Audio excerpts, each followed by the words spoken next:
Innal hamdalillah nahmaduhu wa nasta'inuhu wa nastaghfiruh wa na'udzu billahi min shururi anfusina wa sayyiati a'malina may yahdihillahu fala mudilla lahu wa may yudlil fala hadiyalah wa asyhadu an la ilaha illallah wahdahu la syarika lah wa asyhadu anna Muhammadan 'abduhu wa rasuluhu la nabiyya ba'dah. Allahumma shalli ala Muhammad wa ala ali Muhammad kama sallaita ala Ibrahim wa ala ali Ibrahim wa barik ala Muhammad wa ala ali Muhammad kama barakta ala Ibrahim wa ala ali Ibrahim innaka Hamidum Majid. Qala Allah Ta'ala ya ayyuhalladzina amanu taqullaha haqqa tuqatih wa la tamutunna illa wa antum muslimun.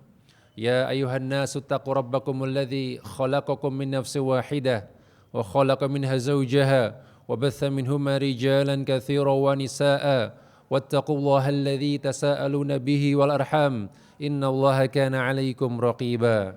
Ya ayyuhalladzina amanu taqullaha wa qulu qawlan sadida yuslih lakum a'malakum wa yaghfir lakum dhunubakum wa may yuti'illaha wa rasulahu faqad faza fawzan 'azima amma ba'd.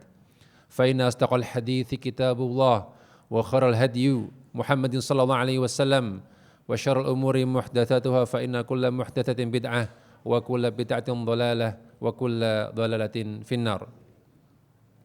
Jamaah-jamaah yang dimuliakan Allah Subhanahu wa taala, alhamdulillah segala puji dan syukur kita panjatkan kehadirat Allah Subhanahu wa taala yang telah menganugerahkan kenikmatan yang begitu banyak kepada kita semua sehingga pada siang hari ini Allah taala masih memberikan kita nikmat keimanan, nikmat Islam, nikmat waktu luang, nikmat kesehatan dan nikmat-nikmat lainnya yang menjadikan kita dapat terus beribadah kepada Allah Subhanahu wa taala.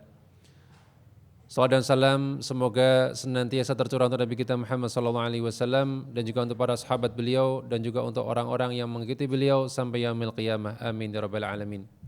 Jamaah yang dimuliakan Allah Subhanahu wa taala, saat ini kita berada di bulan yang istimewa yaitu bulan Syawal, yang mana bulan Syawal merupakan salah satu di antara bulan-bulan haji.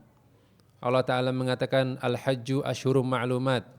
Haji itu ada di bulan-bulan yang telah diketahui, yaitu bulan Syawal, Dzulqa'dah, dan Dzulhijjah. Bulan Syawal juga merupakan bulan di mana terdapat beberapa peristiwa bersejarah. Yang pertama, bulan Syawal merupakan bulan terjadinya perang Uhud.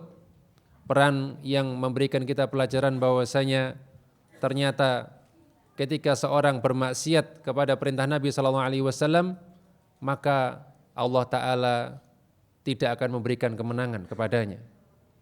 Nabi memerintahkan pasukan pemanah untuk tidak meninggalkan lokasinya ketika perang Uhud.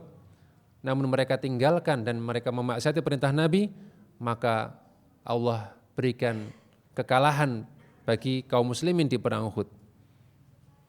Kemudian di antara peristiwa yang terjadi di bulan Syawal yaitu perang Ahzab, perang Parit, perang Khandaq yang memberikan kita pelajaran bahwasanya barang siapa yang bertawakal kepada Allah, berdoa kepada Allah, maka Allah akan betul-betul memenuhi janjinya. Allah Ta'ala memberikan pertolongan kepada kaum muslimin dengan angin yang kencang yang memporak-porandakan musuh sehingga mereka tidak bisa melewati kota Madinah dan mereka pulang dengan tangan hampa. Kemudian di bulan Syawal juga terjadi perang Hunain yang memberikan pelajaran kepada kita bahwasanya jangan sampai kita bangga dengan jumlah yang banyak. Allah menceritakan dalam Al-Quran, idh a'jabatkum kathratukum, hari Hunain di mana kalian bangga dengan jumlah kalian, falam tughni, dan itu tidak memberikan manfaat syai'a sedikit pun. Maka kita meskipun kaum muslimin banyak, tapi Rasulullah SAW menggambarkan seperti buih di lautan. Karena kita masih banyak kekurangan, kita masih banyak bermaksiat, kita masih sering memaksiati perintah Nabi SAW, maka jumlah kita yang banyak pun tentu bisa memberikan faedah kepada kita. Kemudian bulan Syawal juga adalah bulan di mana Nabi SAW menikah dengan Aisyah radhiyallahu taala anha. Di mana ketika itu orang-orang jahiliyah mereka berpendapat, mereka punya keyakinan bahwasanya menikah di bulan Syawal itu membawa kesialan. Hanya karena kebiasaan unta di bulan Syawal itu syalat bidzanabiha. Dia mengangkat ekornya sebagai tanda tidak mau kawin dengan unta jantan. Kemudian dijadikan sebagai penanda bahwasanya kalau menikah di bulan Syawal berarti sial. Maka Nabi SAW mendobrak keyakinan sesat semacam ini dengan menikahi Aisyah radhiyallahu anha di bulan Syawal dan membina rumah tangga juga di bulan Syawal dengan beliau radhiyallahu anha. Kata Aisyah, seandainya memang bulan Syawal bulan sial untuk menikah, maka aku wanita yang paling sial. Tapi ternyata akulah wanita yang paling beruntung, akulah yang paling disayang Nabi SAW. Maka ini menunjukkan kepada kita bahwasanya tiarah atau tatoyur atau merasa sial dengan sesuatu itu tidak ada dasarnya dalam agama. Bahkan Nabi mengatakan at-tiyaratu syirk. Merasa sial dengan sesuatu, baik dengan tempat, dengan waktu, dengan penanda hewan, penanda angka, dan lain sebagainya, syirkun, kata Nabi SAW, bentuk kesyirikan. Kenapa? Dia meyakini sesuatu yang tidak menjadi sebab, tidak Allah jadikan sebagai sebab, kenapa dia yakini? Ini menjadikan banyak sekali orang-orang menjadi bodoh seketika. Mereka orang-orang yang berpendidikan, yang kaya, yang punya hotel, ternyata mereka termakan juga. Tidak ada lantai nomor 4, tidak ada lantai nomor 13. Tidak ada kursi nomor 13. Karena apa? Takut dengan angka. Yang tidak pernah Allah turunkan dalilnya bahwa itulah angka sial. Maka Nabi SAW memperingatkan kepada kita bahaya tatoyur dengan lafaz yang sangat tegas yaitu syirkun. Suatu bentuk kesyirikan meskipun syiriknya syirik kecil tapi dosa besar. Maka hendaknya kita berhati-hati terhadap kesyirikan yang mungkin menjangkiti sebagian kita, masih terngiang-ngiang juga kalau kita nabrak kucing mungkin sakit mungkin kita jadi merasa was-was ya. Atau mungkin nabrak soang dan lain sebagainya merasa was, kejatuhan tokek jadi was-was, ketemu gagak di atas jadi takut dan lain sebagainya. Ini semua adalah budaya jahiliyah yang Nabi SAW hapuskan. Ya. Aku qouli hadza wa astaghfirullaha wa lakum wa salil muslimina innahu huwal ghafurur rahim. Alhamdulillahilladzi arsala rasulahu bil huda wa dinil haqq liyudhhirahu 'alad dini kullihi wa kafa billahi syahida wa asyhadu an la ilaha illallah wahdahu la syarikalah wa asyhadu anna Muhammadan 'abduhu wa rasuluh. Allahumma shalli 'ala Muhammad wa 'ala ali Muhammad kama shallaita 'ala Ibrahim wa 'ala ali Ibrahim innaka Hamidum Majid. Ibadallah ittaqullah. Jamaah yang dimuliakan Allah Subhanahu wa taala, Nabi SAW mengatakan at-tiyaratu syirkun wa ma minna illa.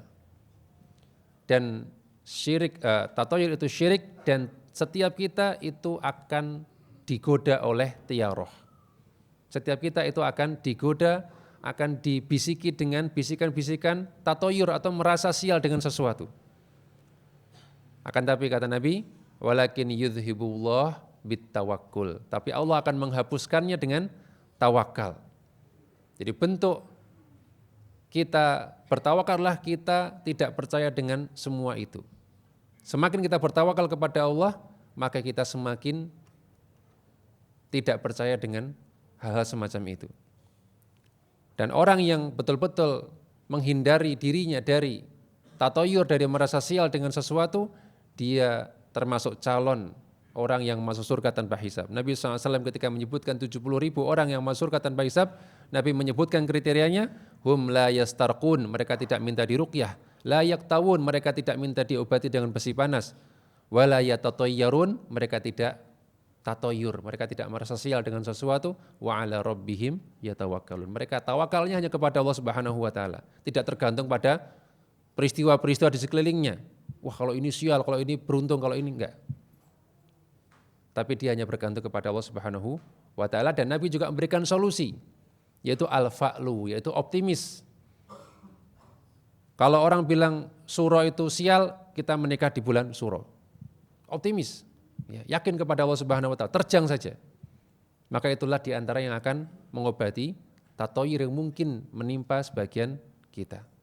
Semoga Allah Subhanahu wa taala menjauhkan kita semua dan anak keturunan kita dari syirik baik yang besar maupun yang kecil, amin ya rabbal alamin. Innallaha wa malaikatahu yusholluna 'alan nabi ya ayyuhalladzina amanu shallu 'alaihi wa sallimu taslima.